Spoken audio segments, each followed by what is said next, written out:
nagsugod ng uribos, guys.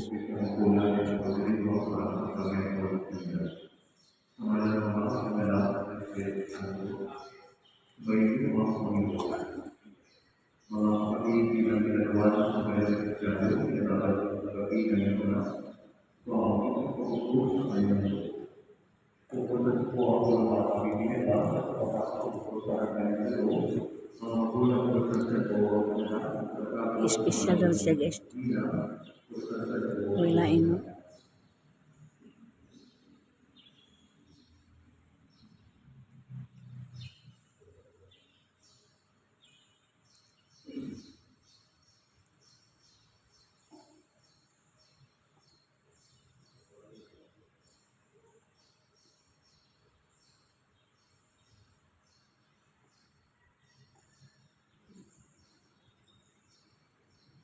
Sumayin mo ang Panginoon at ang huling balikan ng Panginoon ay kayo sa Pag. Papuri sa iyo, Panginoon. Pagkakala ng mga bata kay Jesus, upang tinipako niya sa mga ito ang kanyang kamay, ngunit pinakitaan sila ng mga halaga.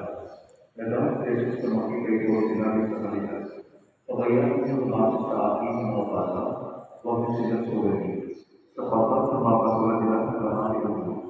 Ito ang tandaan ninyo. Ang sino ang hindi tumatanggap sa kawalan ng Diyos, tulad ng isang maliit na bata, ay hindi papagitan sa mga pinagkakaroon niya.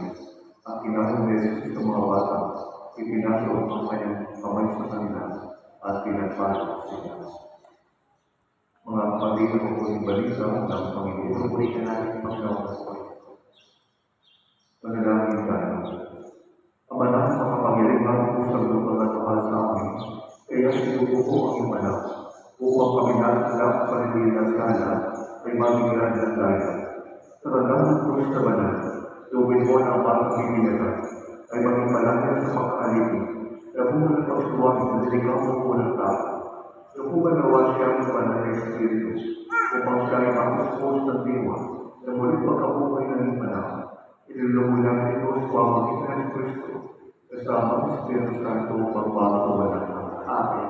Mga minamahal na magulang at mga ninyo, nung tayo ay ginagaan, tayo nilibing kasama ni Kristo, upang kasama niya tayo makabangon at makapagbangon buhay. Bilang tandaan ng iyong pananagutan sa pagbubo ng iyong anak, ayon sa banal na aral, sa iwan mo kayo ng pangako kung kayo ginagaan. Nakatalikuran ang lahat ng kasamaan at kasalanan. Mga magulang at mga ninong sa bawat kasalanan, kayo sasuwan ng opo itinatakwil namin. Tinatakwil pa ninyo sa iyong kanan. Tinatakwil pa ninyo ang kanyang mga gawain. Tinatakwil pa ninyo ang kanyang mga api.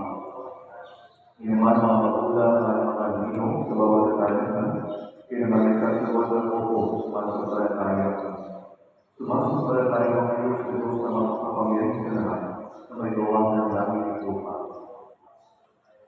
Sumasampalataya ang kayo kay Kristo, isang ng Diyos, Panginoon natin, ipinanganak isang naman sa Bere, ipinako sa krus na matay ng Pili, muli ang buhay tanong sa kanya ng Ama.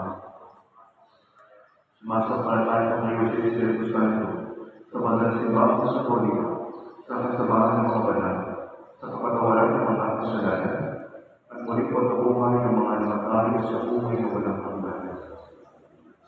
Sa pananampalataya ng mga nating sinuliyak at tinayong sa sakramento ng Bigyan, bawat sa Yesu Kristo, kasama ng Espiritu Santo, ang bawat walang hanggan.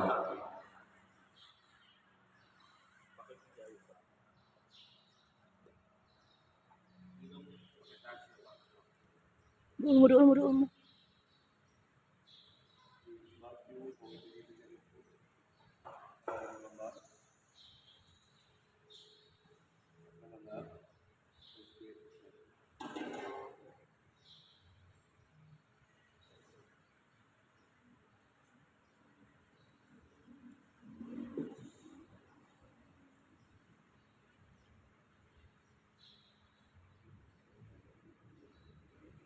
Mga kandila niyo ng pasidyan doon sa pasok.